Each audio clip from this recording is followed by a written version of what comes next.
To Arizona now, where FBI agents are fanning out across Nancy Guthrie's neighborhood, searching the foothills for clues in her disappearance. It's been nearly 2 weeks since the 84-year-old is believed to have been taken from her home. Now, authorities this morning set up a white tent on Nancy Guthrie's front porch, where surveillance video recovered from the doorbell camera captured a person in a mask the night Nancy was taken. Now, sources tell CBS News a pair of black gloves found near Nancy Guthrie's home do resemble the pair worn by the individual in that video. Now, those gloves are now being tested for DNA. Now, the FBI is still trying to find out who sent an unverified ransom message to local news stations demanding Bitcoin. TMZ says it received a new ransom note demanding Bitcoin from a person claiming to have information that could lead to the kidnapper. I want to bring in Alex Stamos, the Chief Product Officer at Corridor and former Chief Security Officer at Facebook. Alex, great to be with you. Thank you. Now, the apparent ransom notes for Nancy Guthrie are going through TMZ, and we've seen in previous ransom notes local Arizona news stations. What's the benefit of using those tip lines to send ransom note messages? So there's probably not going to be a lot of benefit. I expect what's happening is the FBI is going to immediately get a search warrant for the email inboxes of those groups. So, you know, any metadata that exists, they'll be getting immediately. So there's not going to be a lot of benefit of using TMZ as a cutout. Even though they have an email anonymous tip line, that doesn't create some sort of extra layer of anonymity. No, it doesn't. They're using, it sounds like, anonymity services on the other side. So they're probably using perhaps something like Tor or another anonymity service to try to hide their IP address. If they're doing so, those things are not perfect. And there are a number of ways that you can make mistakes. Now, if if you want to get paid, you have to be able to show a Bitcoin address, right? And so that means that whoever the kidnappers are need to have a Bitcoin wallet that they have control over. So depending on how they set that up, they might have left digital clues that the FBI can use to try to figure out what the identity of them is and what maybe even their physical address. I want to get to that in a moment, because we've been talking about this idea of Bitcoin and how the anonymity that is involved in that. But the news of today was that Pima County Sheriff is expanding the scope of the timing of their surveillance cameras in that area. We do know the benefit, of course, of looking at surveillance footage, but are there other digital levers, so to speak, to pull in that area aside from the surveillance cameras? Yeah, there's tons of things that these days of evidence that we leave behind in our day-to-day lives. So cell phones, for example.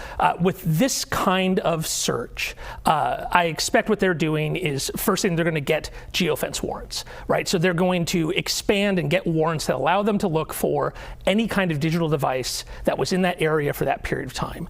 So that's going to include tower dumps. So when you have a cell phone, that phone, even if you're not using it, is constantly talking to your mobile network. That leaves a log in those cell phone records that gives the proximate location. So they're going to go to AT&T, Sprint, Verizon, all of the major cell phone companies and ask, what were the cell phones in this area at this time? They're going to dump that out, and then they're going to cross-reference those records with people who they think might be interesting to them. They're also going to take those geofence warrants for that location, and they're going to go to the major internet providers. So Google, Apple, Meta, other companies like that, and they're going to ask for records of phones and applications that called home with GPS locations in that area. And so those warrants are extremely controversial for good reason, because they capture a lot of innocent people. Thousands of innocent people will have their records listed there.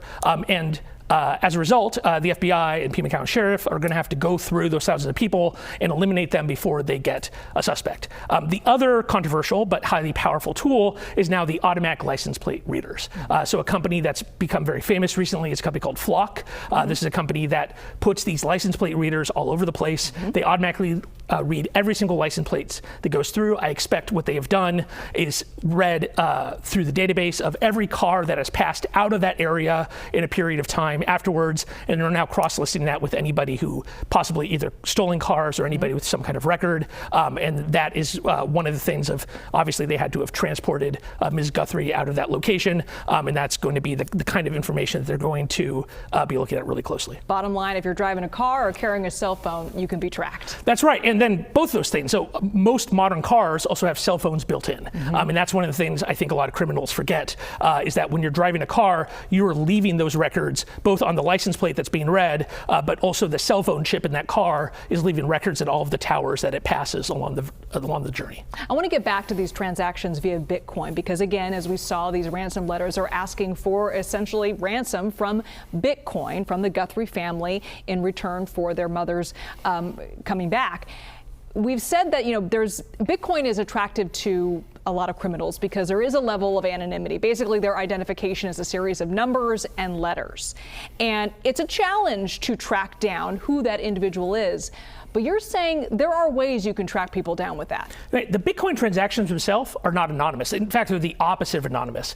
Every Bitcoin transaction is completely in public. The security of the entire Bitcoin network is based upon the fact that all Bitcoin transactions are transmitted to every participant in the Bitcoin network. So everybody in the world can see everybody who trades Bitcoin with one another.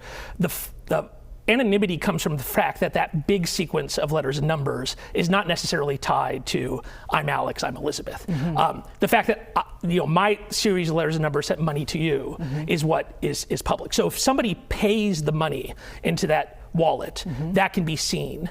What the trick is then is figuring out who owns that wallet. It is very hard to actually spend Bitcoin, right? Like there's very few people who accept Bitcoin directly. You have to usually turn it into dollars or rubles or euros. And so it is through the laundering of that money and the turning it into real currency for which that law enforcement has become very good.